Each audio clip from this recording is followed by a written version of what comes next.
What's going on, everybody? It's your boy Smith, and you are now watching So What We Not Gonna Do, the after show. I'm so excited about this, y'all. Now, the podcast comes on Wednesdays, but on Saturdays, it belongs to us. We're gonna be talking with people about the podcast, about the 90s, about pop culture. They're gonna be sitting right here down with me on the yellow couch, and we're gonna be getting it in. Now, today's guest is in the building. His name is Jovon Pavielle, Jovon on Instagram, y'all. Now, you might not know him, but guess what? You're gonna know him today. He is a creative director. He's a choreographer. He's worked with artists like Kelly Rowland, Gym Class Heroes, Tamar Braxton, and Beyonce. He's also the star and the founder of The Privilege Show. It's a podcast that I absolutely love. So, y'all, let's put your hands together and welcome to the stage. Welcome to this yellow couch. Matter of fact, my guest, Jovon Pavielle. Come on, y'all. Hey,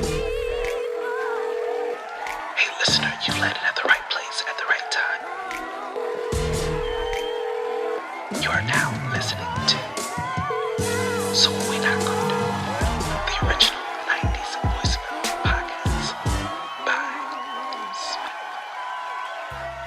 Yes, we are here sitting with my very first guest, y'all. This is a very monumental moment because this is our first episode, our first time doing this, and it was only appropriate to have you here. So let's talk. First of all, welcome to the yellow couch, my friend. Thank you. Yes, welcome to the yellow couch. Glad to have you.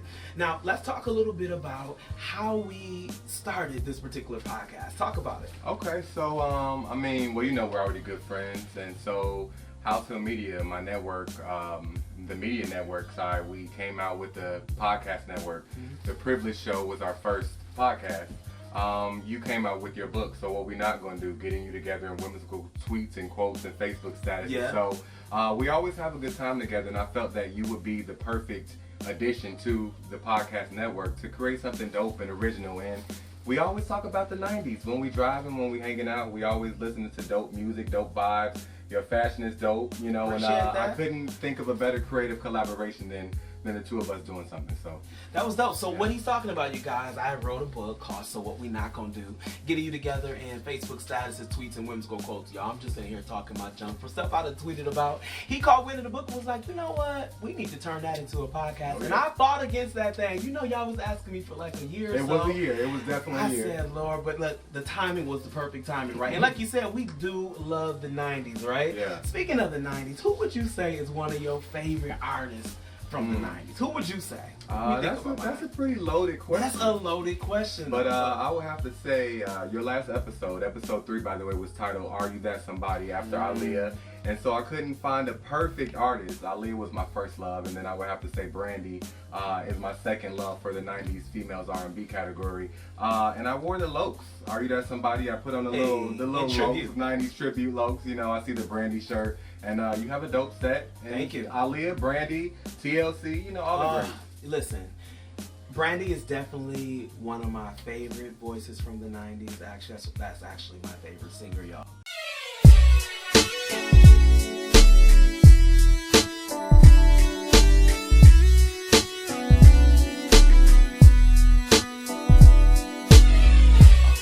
But I love what I learned from TLC's Crazy Sexy Cool album. It dropped in 94, I believe. Can I share a secret? Tell me. That was one of my first albums that my mom's got me for a Christmas gift.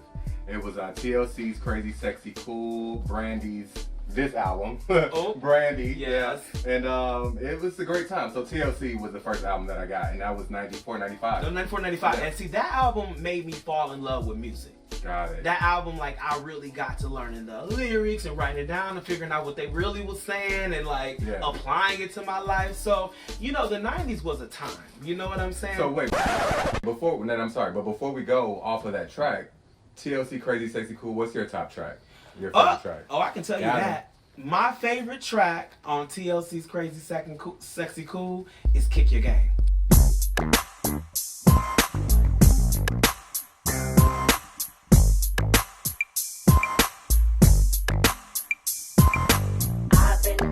Kick Your Game. Baby.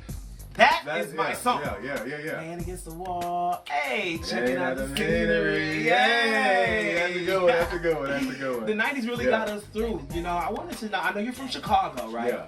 Shout out to the Midwest. Yeah. I was Midwest raised as well, so I know what it's like living there. Talk about who you were in the 90s. Who was Jovon Pavielle of the 90s? Wow, I think for me, and we kind of described it. I don't want to sound, repetitive with it, but the 90s for me was very crazy, sexy, cool. You know, it was a fun time in life. Were you in high school, middle school? Now we dropping ages. Now we kind of, dropping ages out there. But I was in middle school, 7th, 8th grade. You had a backpack during that time. I did have a backpack. I did have a backpack and some Dickies uniform pants, all that good stuff. But definitely 90s, I was crazy, sexy, cool. I don't know how sexy I was at 8th grade, but you know. Not been too sexy. You was middle school sexy. Middle school right? sexy, okay. Appropriate sexy. Yes. So those were good times, but definitely I was just more laid back. I was a class clown. I was always telling jokes, always, the more popular kid in high school and in school. So music was definitely a part of my upbringing, and that's where this podcast kind of came from, and you got Smith. Well, that makes a lot of sense. So let's talk about the podcast. Last week's episode 3, I had a listener, she wrote me because she didn't want people to hear her voice. She hit me up in my DMs. And she asked me this question. I want to ask you what you think about it. Got it. So basically the scenario was her baby daddy, he recently passed away from cancer, right? So about a year before he passed away, he had confessed to her that his friend, who he also worked with, he had did something shicey at work. Maybe didn't punch out, but whatever it was, he did something shicey that could have got him fired, right? His friend went back and told the boss about what he had done. And so he ended up getting fired for that. Got fired for that, couldn't find a job, got stressed out. I presume by her question that caused the cancer to spiral, and he died. So he told her when he was in the hospital, if such and such comes up here, don't let him see me. Now, she admits that they remain frenemies. The guy thought they were still cool. He never told him that he knew that you had told on me. But he told his girl, if he come up here, don't let him see me. He did come up there. She had to give an excuse. Maybe he was too tired of the chemo that day. She didn't see him. His last dying request was, don't let him come to my funeral or be a part of the funeral. So, she wrote me to ask, now, the guy, the friend, he's now wanting to show up. He bought 6 bags of groceries to bring over for her and the kids that her and baby daddy shared, former friend. 6 bags of groceries and wrote a check. She didn't say how much, but she said it was pretty sizable. Now, she hit me up asking, what should I do?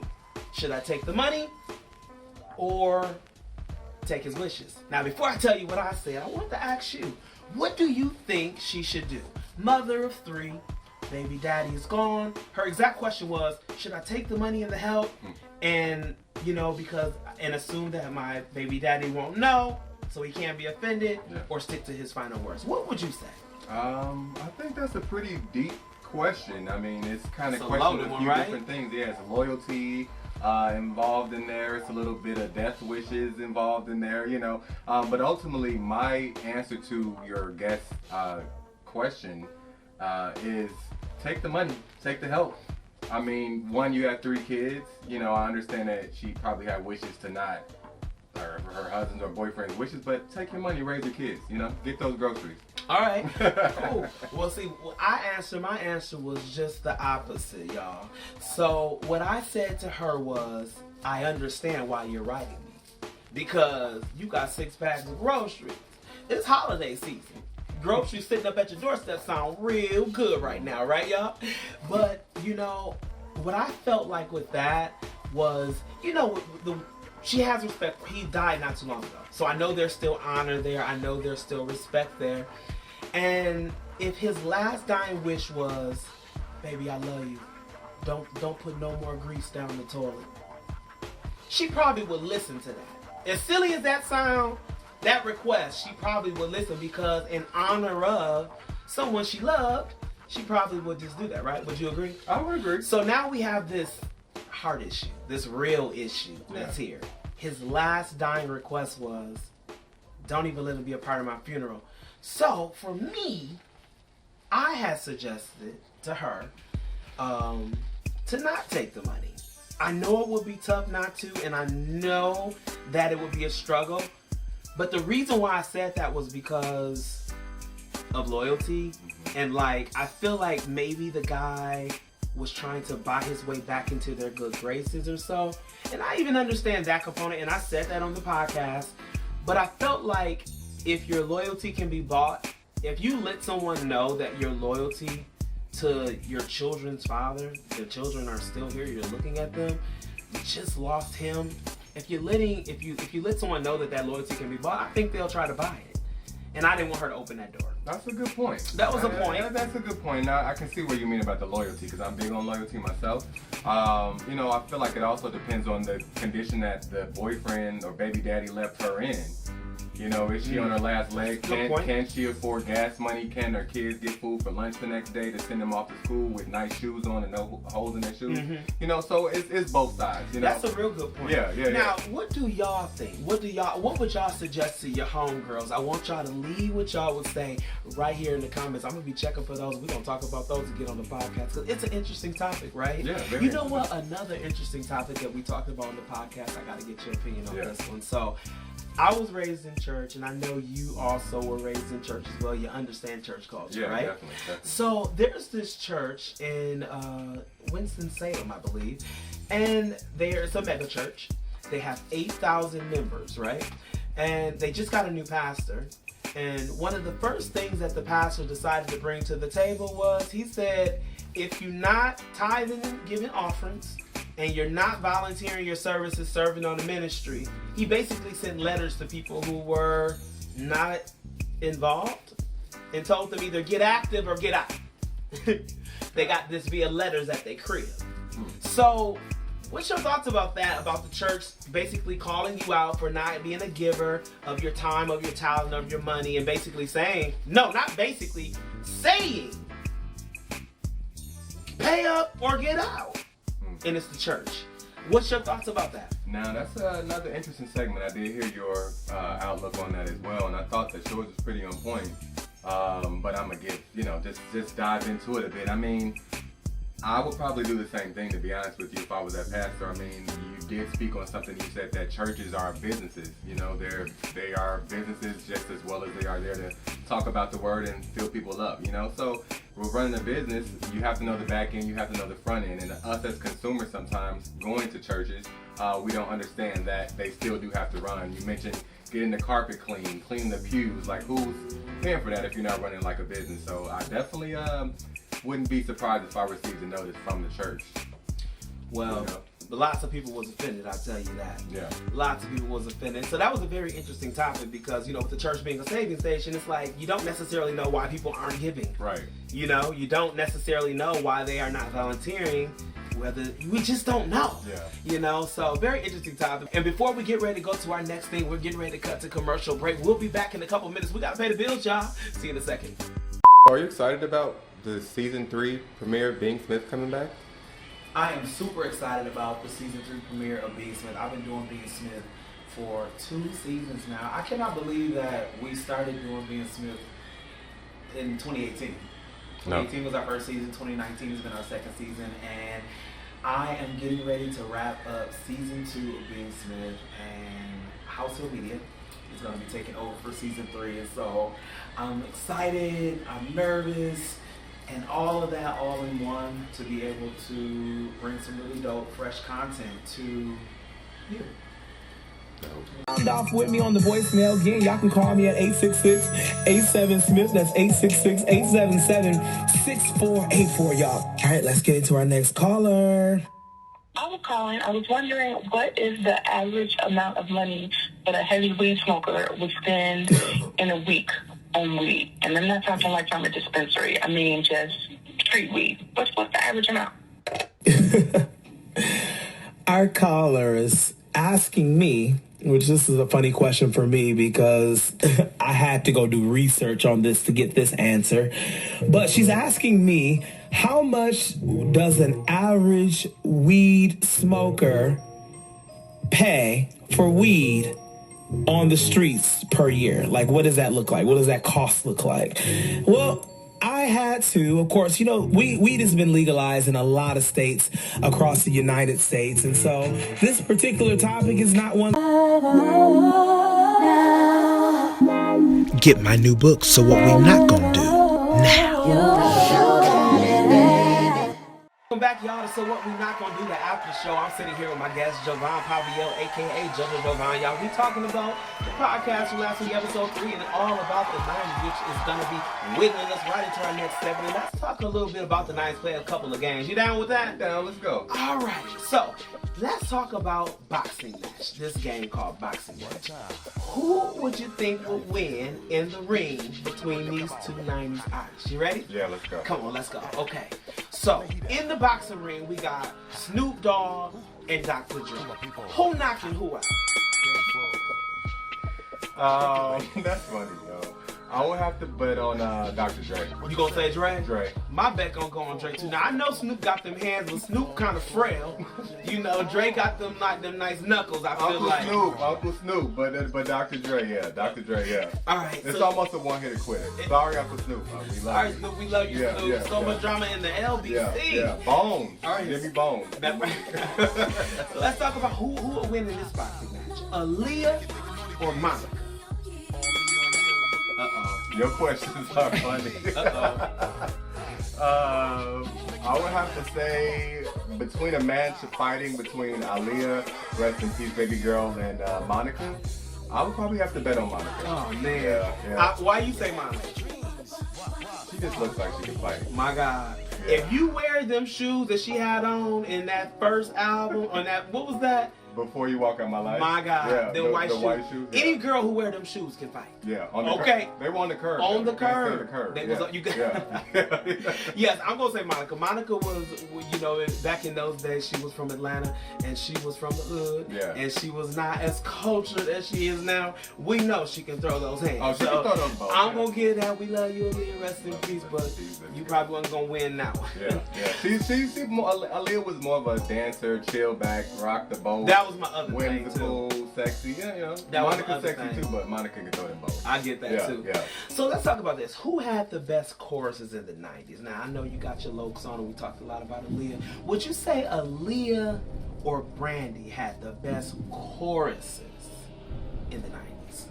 Wow. I would have to say that Brandy. I would go with Brandy. Mm-hmm. Best chorus is Memorable. Mm-hmm. Best Friend. No. Yes. That was a great one. Yes, it was. I Dedicate. I mean, even that was the 90s was a time of just like interludes and just dope little segments and just, you know, whole albums. We're talking about 16, 17 album tracks back then. Not 5 to 6 album EPs these days. You know, much respect to everybody. But yeah, Brandy, I would definitely say Brandy had those hooks. Okay. Yeah. Let's talk about 90s scandals. 90s scandals. Cha-cha-ching. Yeah. Look, editor, cue the music. Cha-cha-ching. You know, that's yeah, suspense music. yeah. Let's talk about 90s scandals, right? Who do you think had the biggest scandal? Now, we can say between Biggie, Faith, and Tupac. The I Mess With Your Wife one. Diddy and J-Lo in the shootout in the club. Or Left Eye burning down Andre Rison's house. Wow. Which was the biggest scandal that left the biggest impact on the 90s, or the most memorable for you? What would you say? I would have to say you bringing the questions. First to start, you bringing the questions. That's tough. I was just reading up on the Left Eye and Andre Rison, the whole situation. Just saw a picture of them together surface from back in the day. And they looked deeply in love. And I would have to say probably Left Eye. Left Eye? Yeah, Left Eye burning that house down and just reading the story and remembering growing up and the impact that it had on me growing up then to hear a plexiglass tub Oh my goodness. melting and seeing the flames in the house on flames. Do you remember that on the deep. news though? Yeah. Do you remember like MTV, like when we woke up and found out that Left Eye, I Seen a Rainbow Yesterday. Yeah. Oh yeah. Burnt down a whole mansion. Yeah. You know what I'm saying? Like that was a very pivotal moment. But for me, I would have to say that the Biggie, Tupac, and Faith, that thing got huge because it sparked song after song, diss record after diss record, and it launched the East Coast versus West Coast, which unfortunately had a really bad demise. But I feel like that situation was kind of huge, right? It's kind of huge, and I will say to add on to that, it's good. that Faith and Lil Kim, I've seen them recently Yeah. out and about, kind of, you know, doing their thing together. So that's much respect and props to them on the maturity level and growth. It's music. But I would say that is a second one for me. I would agree with you. That's a second one. That's a huge one. Those are all pivotal moments, by the way. Very much. So let's test your 90s knowledge. How much you think you know about 90s songs? 100%. Okay, no y'all. singing, though. We're not going to sing today, but okay. Yeah. We ain't got to do sing, No, but we're going to see can you get these song associations. No sister act, but... Name this... no sister act. Name this lyric. You ready? Yeah. All right. They're not the easiest, so let's go. So this first lyric is, you don't even know me. You just want to do what you want to do. Escape. Yep, you got that. Yeah. Was that too easy? No, that was good. It It took me a second to get those. Here it is right now. Yeah. Hey. Escape Understanding. Yes. Wasn't that a classic? Yeah, very much so. Shout out Escape. Shout out to Tiny. Escape. Yeah, Latasha, Love Tamika. Escape. All right, now our next lyric, name that lyric. She is crazy to put up with you, but boy, I won't be no fool. Who's that? Who said that, y'all? Shit, we don't like that. I won't be no fool. Aaliyah, We have given her if a your shot. girl only knew. Hey. Yeah. Yeah. Listen. Here we go. Hey. That's good. Wasn't That's that? good. That's Wasn't good. that? That's good. She Wasn't had the that? Lokes on too. She had the Lokes on Had the that Lokes video on, for too. sure. Yeah, that's a good one. All right, let's talk about word association. I want to come up with a couple of words, and let's see if you can get a 90s song that goes with that word. Whatever comes to your mind with that word, okay? Yeah. All right, the word is walk. CeCe Peniston, Keep on Walking. Ooh, good one. Yeah. That's a good one. Yeah. Okay. It's a good song too. That's all-time favorite. That's a song right there. Mhm. All right, the next word is bills. Destiny's Child, Bills. Yeah, of course. Yeah, that's a... Listen, the older I get, the more bills I get, Oh, yeah. the more and more I understand why those ladies was asking, can you pay my bills? They okay? wanted cell phone paid, light, all that. gas, yes. All that. Yeah. Okay, the last word for today is life. What song comes to mind with life? Mary J. Blige, My Life. Wasn't that a song? That song resonates for so many reasons. That From era? skating rinks in the Midwest, Chicago, skating, and you know all those dope moments in that I era do. alone. I do. We talking patent, not patent leather. Those are the leather jerseys she had on. All the that. video. Yes, Yeah. yes. What's the 411? Oh my God. The 90s was such a super dope era, y'all. I mean, and we gonna talk about it more and more and more. So thank y'all for tuning in to this episode of So What We Not Gonna Do, the after show. Shout out to you. Thank you for being my very you. I first appreciate guest. you, sir. Thank you very Tell much. the people where we can find you at online. Yo. Check me out at Jovon on Instagram, or you can follow the HausHill Media Network page at HausHill Media. HausHill Media family, you'll see all of the shows there. Or you can check out the HausHill Media Podcast Network at HHM Podcast Network on Instagram. Thanks for tuning in, y'all. Dope, and I'm your boy Smith, and you can find me at Smith Worldwide on Facebook and Instagram, y'all. We are coming to y'all every Saturday, bringing the good news. We're gonna be talking about the 90s. We're gonna be talking about the podcast. We're gonna be talking about some of y'all voicemails and all other things, all encompassing. That's gonna be interesting. Is that not right? Okay. Catch me next week, and I can't wait to see y'all. Podcast on Wednesday, y'all. See you soon.